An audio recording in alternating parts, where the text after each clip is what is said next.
Bajo el nombre Bijin, el japonismo de Julio Romero de Torres, hoy vamos a descubrir una exposición que estará aquí en el Museo de Bellas Artes hasta el próximo mes de febrero del año 2014. En ella vamos a poder ver una comparativa entre el arte japonés y el arte del famoso pintor cordobés. El Museo de Bellas Artes acoge la exposición Bijin, el japonismo de Julio Romero de Torres, en la que podemos encontrar una obra firmada por el pintor cordobés y que hizo para el Casino Militar, en la que se observan a dos mujeres de típico estilo japonés paseando. Junto a esta obra, que es la única firmada por el pintor, encontramos varias obras japonesas que desde el museo han querido comparar con los cuadros de Julio Romero de Torres. Bueno, esta exposición surge en principio como una colaboración entre la Universidad de Zaragoza y el Museo de Bellas Artes para poner de manifiesto el japonismo de Julio Romero de Torres. Y con motivo de su preparación pues fuimos poco a poco descubriendo diversas cuestiones. Entre ellas que en la época de Julio Romero de Torres fue cuando empezó a producirse el primer flujo de turistas japoneses que llegaron a Europa posterior a la apertura de Japón a Occidente, que fue hasta 1912 aproximadamente, con la era del emperador Meiji. Entonces descubrimos, por ejemplo, que Shizuo Kasai, al cual se le dedica la exposición, que es este personaje que está aquí, fue uno de los que estuvieron en Córdoba, concretamente el 1 de febrero del año 1928, y cuando todavía era joven, y posteriormente pues llegó a ser uno de los intelectuales japoneses más prestigiosos de su momento en la relación con el hispanismo, porque llegó a ser el primer diccionario español-japonés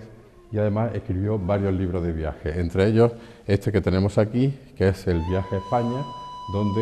él narra sus impresiones sobre España y además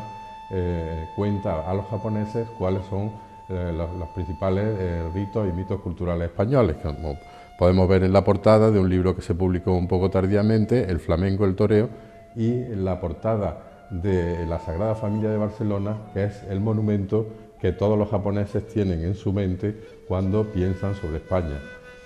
Tienen a Julio Romero de Torres como arquetipo de pintor y tienen a la Sagrada Familia de Barcelona como arquetipo de monumento. Entonces se puede ver como, por ejemplo, Julio Romero de pequeño, en sus libros de ejercicio de inspiración que conservamos, que empezó a componer recortando revistas junto con su hermano Enrique, porque hasta el año 1908 los dos pintaban juntos y componían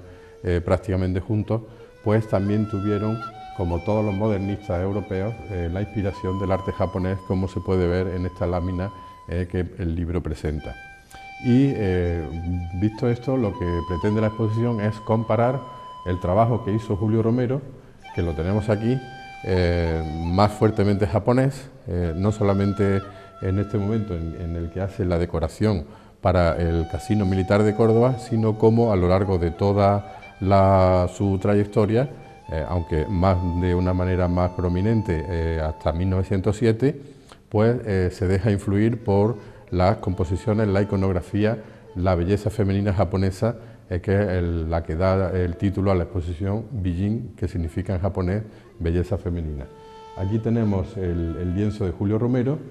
que lo comparamos iconográficamente con este grabado japonés del siglo XIX, que representa a tres geishas caminando. Julio Romero hace dos y la envuelve en una orla modernista,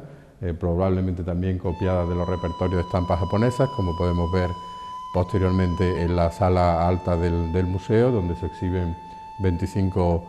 uquillos o grabados japoneses, y a su lado existen dos piezas. Una que es esta obra invitada, que también con motivo de la exposición, dentro del ciclo La obra invitada, que el museo también lleva a cabo constantemente, digamos cambiando obras cuando se agota el ciclo de su presentación, pues también hemos tenido para la ocasión de la exposición el préstamo de dos piezas japonesas. Esta concretamente es un muñeco japonés vestido de samurái y es una pieza que en los hogares japoneses se suele situar con motivo del Día del Niño, que también tiene una celebración del Día del Niño, para recordarle a los niños los valores de los samuráis, es decir, los valores tradicionales de la cultura japonesa.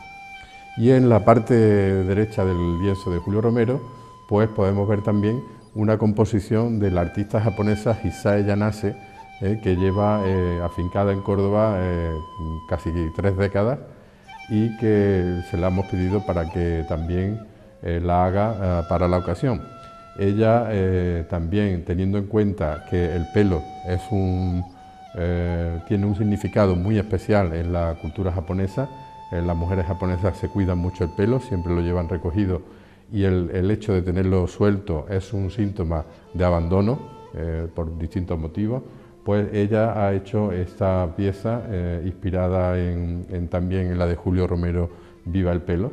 que bueno, pues nos habla no solo de lo que ya ha hablado del cabello, sino también de la sutilidad del arte japonés, del papel y de esa sensibilidad que tienen los japoneses, sobre todo para adornar los interiores de las casas, igual que los cordobeses la tienen también para adornar los interiores de sus patios con sus flores y sus macetas. Esta exposición pretende unir la cultura japonesa y la española por medio del arte, así como mostrar la influencia que Japón y sus costumbres han tenido en el artista cordobés. Junto a los cuadros y grabados, la exposición cuenta con 2 esculturas invitadas. Una es un samurái que tiene todo tipo de detalles, como cada una de sus espadas, y otra es una muñeca erótica donde la figura femenina al desnudo llama la atención de quienes se paran a observarla. Sí, es la parte primera de la exposición, donde en el panel pueden ver el título, Bijin, que significa belleza femenina. Esta exposición se encuadra también dentro de las actividades que se están llevando a cabo en España con motivo del año dual España-Japón. Se le propuso a la embajada y el embajador japonés pues tuvo a bien incluirla dentro del conjunto de actos que se están celebrando. Entonces, en esta parte concretamente presentamos los uquillos que son los grabados, las estampas, que durante la era Meiji, aunque ya tienen tradición anterior, en la época Edo, en que Japón estuvo más cerrado al mundo, los artesanos japoneses hacían, a base de superponer planchas xilográficas, es decir, de madera, con distintos estampados, con lo cual conseguían una calidad de color bastante interesante. Y además, la mayoría de las estampas pues, presentan escenas de la vida cotidiana, del mundo real y de alabanza a la naturaleza que los japoneses, dentro de su cultura y sus ideas religiosas, pues tienen muy presente en todos los momentos de su vida. Aquí concretamente presentamos un caligrama japonés que habla del corazón, de la importancia del corazón para estar abierto al mundo y a la belleza, y una reproducción de un famoso grabado de Utamaro, que es uno de los principales artistas japoneses de este momento, que representa a una chica, a una camarera que sirve en una casa del té, una chica famosa de aquel momento, a donde iban pues, a descansar y a hablar y a reposar, ¿no? Lo que quiere representar esta exposición es las diferentes maneras en que el arte japonés de este momento se relaciona con el arte de Julio Romero y en general con la de todos los modernistas europeos de este momento, franceses y de Centro Europa. Por ejemplo, una de las relaciones es la relación iconográfica, como podemos ver en este uquillo, que los uquillos significan estampas del mundo flotante, que la hemos comparado con el cuadro de Julio Romero, Horas de Angustia, que se conserva en el Museo Julio Romero de Córdoba y que representa a una mujer que está meditando saturnianamente, pues esperando probablemente a su amor que no llega, ¿no? La comparación con esta geisha que está también en el tatami en el interior de su casa, pues es más que evidente. La relación no es solamente iconográfica, sino que a veces la relación puede ser temática. Concretamente, este grabado pues, está basado en una historia real, leyenda y cuento popular japonés, en el cual se narra cómo la mujer ha tenido un amante y el marido, cuando está en la cama con el amante, pues llega y lo mata, ¿no? Comete un crimen y ella posteriormente, que no se lo espera, que se queda completamente sorprendida de lo que ha ocurrido, pues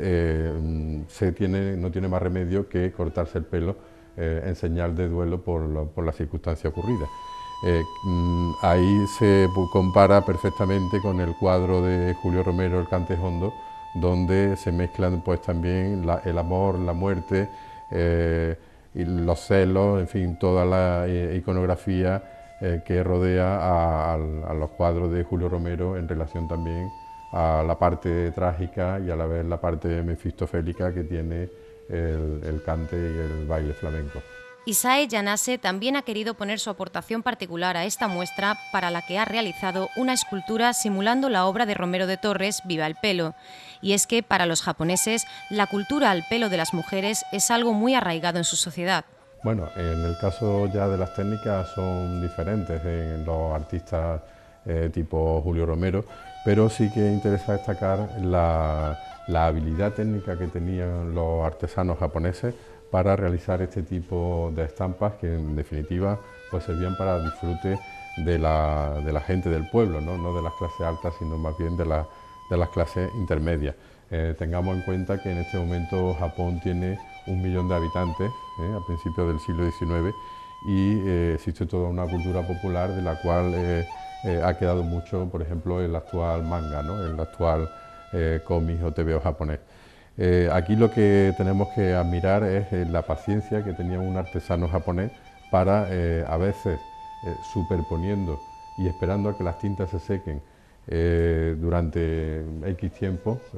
superponer pues 8 o 10 pasadas de planchas silográficas para poder terminar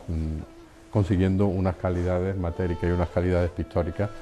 como por ejemplo presenta este grabado que tenemos aquí o este otro, donde también se quiere dejar patente el efecto de la naturaleza sobre la figura. En ese sentido también tienen un avance impresionista, que es lo que luego hizo también fascinar a los pintores franceses, a Manet, Monet, a Cézanne, cuando en el París de finales del siglo XIX pues empezaron a conocer este tipo de representaciones. Por ejemplo, este es muy curioso porque presenta una nevada y se pueden ver perfectamente cómo caen los copos de nieve y el efecto pictórico que crean sobre el paisaje y sobre la sombrilla de la mujer. Pues efectivamente, como la exposición se divide en 2 partes, pues la segunda obra invitada es esta pieza de marfil que los japoneses llaman okimono y que representa a una mujer desnuda cargada de erotismo. Parece que el arte japonés no es erótico porque la mujer en estos grabados nunca aparece con signo de erotismo. Sin embargo, hay toda una cultura luego del erotismo